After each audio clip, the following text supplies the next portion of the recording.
A few days ago, President Donald Trump declared a U.S. economic emergency and announced increased tariffs across all countries, instituting reciprocal tariffs on countries throughout the world. Reciprocal, that means they do it to us and we do it to them.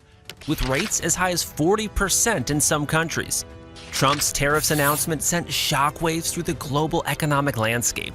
China, the second top exporter to the U.S. behind Mexico, which was hit the hardest, vowed to hit back. Tariffs on China could get as high as 245%. That is your top DC Daily headline for April 16. Canada and the EU are also preparing countermeasures. But what's he up to? What would the U.S. gain or lose from these newly imposed tariffs? Are there countries that would benefit from these tariffs? Probably Mexico. Wondering how? Let's dig into it, and you'll see how Trump's new tariffs might make Mexico richer. As soon as Trump announced his broad Liberation Day tariff on April 2, 2025, European stock markets came crumbling down all over the world. These tariffs mark the most extensive trade restrictions in the U.S. since World War I, reversing a long-standing trend of lowering trade barriers. Historically, when Adam Smith published The Wealth of Nations in 1776, international trade heavily depended on high import tariffs. However, in the 19th century, economist David Ricardo introduced the theory of comparative advantage. He argued that countries benefit by focusing on their strengths while importing what they do not produce efficiently. This concept led to reduced trade barriers and laid the foundation for modern trade.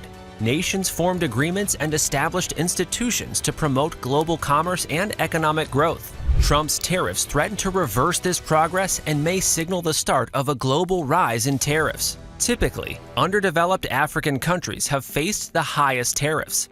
However, on April 5th, Trump enacted a 10% baseline tariff on nearly all imports into the U.S. and introduced specific tariffs ranging from 11 to 50% for 57 targeted countries, including competitors and countries with the largest trade deficit. It wasn't a surprise when Trump announced an additional 34% tariffs on China to the 20% already in effect since February. As China retaliated, the tariffs increased steadily to their current 125%. However, the tough imposition on goods from Southeast Asian countries was a shocker. Trump announced 46% tariffs on Vietnam, 36% on Thailand, 24% on Japan, 49% on Cambodia, and 32% on Taiwan. The European Union, regarded as a single trading bloc, was handed 20%, while South Africa faced 30% tariffs.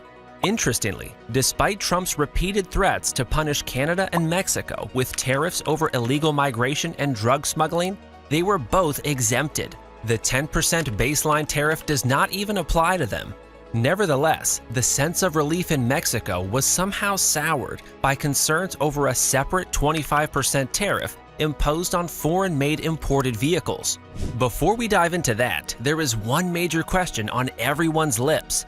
Why the tariffs? Tariffs are imposed by the government of a country on imported goods and services. The aim is to make foreign goods more expensive than their domestic alternatives, since the cost of tariffs is borne by the consumers within the countries that impose them. Supporters of tariff imposition believe it can increase consumers' demand for locally made goods. They argued that tariffs help to protect domestic jobs, especially in the manufacturing sector, from foreign competitors. This will help to increase gross domestic product, GDP, and drive national economic growth. For example, in late February 2025, in the wake of Trump's initial tariff announcement, Apple announced plans to invest more than $500 billion in the U.S. over the next 4 years. On March 3rd, Taiwan's TMC announced an additional $100 billion in investment for 3 new advanced semiconductor manufacturing plants in the U.S. This investment will enhance the U.S. position in the global tech landscape. It is also believed that tariffs can address trading imbalances. Trump's main justification for his new tariff policy is the huge trade deficit that the U.S. has with China, Mexico, and Canada. Other supporters believed that it could help protect national workers from unfair labor practices by trading partners. But the world's most powerful man seems oblivious that the US has more to lose than gain from this new policy. But then, can he be questioned? He currently uses his office to punish journalistic organizations that won't follow his orders or report critically on his policies, which is also causing an uproar in the global media landscape. Trump's tariffs would impact the economy on a global scale. Higher input costs for businesses can squeeze profit margins, leading to higher prices and lower consumer demand. Tariffs can also mess up the supply chain, leading to stock shortages and delays in production. Plus, the uncertainty about tariffs can cause companies to delay investments in the affected country, which can slow down economic growth. For instance, Trump's reciprocal tariff measures have cast doubt over Apple's plan to produce in India, a country known for high import tariffs. However, the most immediate impact affects the manufacturing and industrial sectors, which depend on the global supply chain. They may have to import tariffed goods for production or export finished products to markets with less imposed tariffs. So, what can manufacturing companies do to handle the impacts of tariffs? They can request a reprieve. Many U.S. firms requested an exemption after Trump imposed up to 25% tariffs on Chinese imports in 2018. They can also redesign their products to reclassify them to avoid or pay low tariffs, a technique called tariff engineering. In 2015, a fuzzy layer was added to the base of the Converse All-Stars sneakers, allowing the shoe to be classified as slippers, thereby reducing the tariff from 20 to 6%. In 2019, Cambodia Sportswear added a pocket below the waistline of women's shirts so that they are not classified as blouses, reducing the tariff from 26.9% to 16%. Though tariff engineering is legal, it cannot apply in times like this, when all products have flat tariff rates. So, one other option available to companies is offshoring. This has to do with changing the source of their materials or where they assemble their products. Many companies today try to cut costs by having their headquarters in a high-cost country and some or all of their operations in a low-cost one. However, with the new development, companies would have to reconsider several things before choosing to offshore their operations. They will assess their current operations and compare the cost of offshoring with the cost of the new tariffs. You might want to ask, how does Mexico come in all of this? Understand that cost-cutting measures are key to business operations. Companies are built to make profits. The total cost of raw materials, labor, and energy accounts for the total cost of production. Companies prefer to build their manufacturing plants in places that are cost-effective and secure. After the trade, labor, and logistics challenges caused by Trump's first tariff on China in 2018, firms moved their supply chains to Mexico and Vietnam. However, with the 46% tariff on Vietnam's goods, manufacturing plants would be shifting to Mexico, even though there is a 25% tariff on Mexican imports that are not made in Mexico. Since raw materials and energy have similar costs in different areas of the world, labor costs are one of the reasons companies relocate. This could make Eastern European nations like Poland, Romania, the Czech Republic, and Croatia, among others, an attractive proposition for manufacturing companies. Poland has had the highest number of science, technology, engineering, and mathematics graduates in recent years. Yet an average laborer earns around 1,200 euros compared to around 4,000 euros in Germany. This is skilled labor at a cheap price. So if companies substitute labor in these countries for employees in developed countries, they will still have enough to cover tariffs and shipping costs. On the other hand, Mexico has a rich blend of relatively cheap skilled and unskilled labor, making it emerge as a more attractive alternative for companies. Well-trained workers with technical skills cost less in Mexico than in China and the US.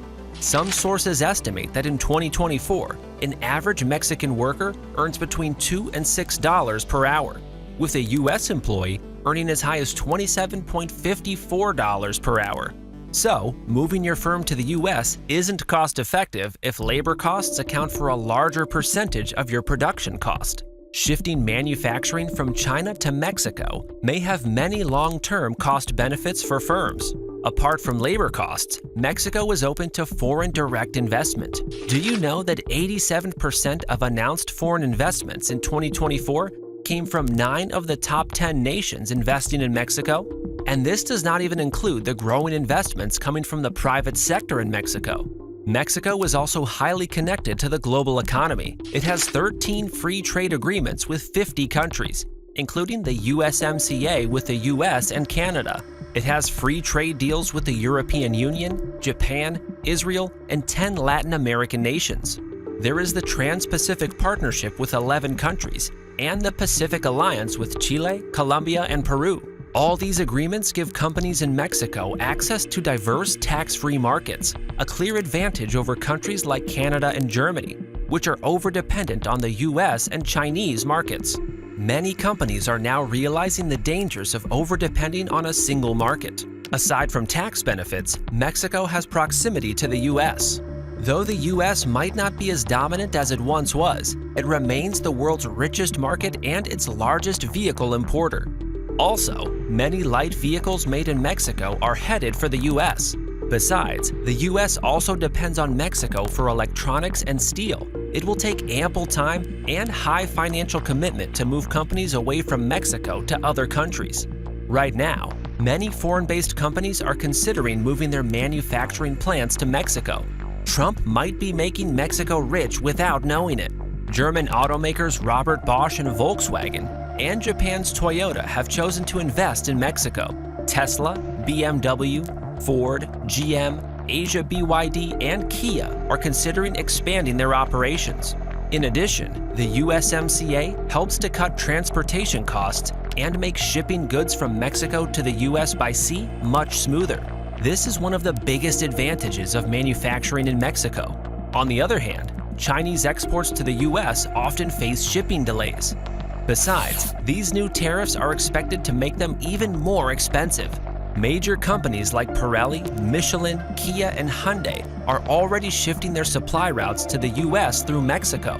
Unlike China, which depends heavily on coal and faces power outages due to gas shortages, both Mexico and the US have more stable and comparable energy costs.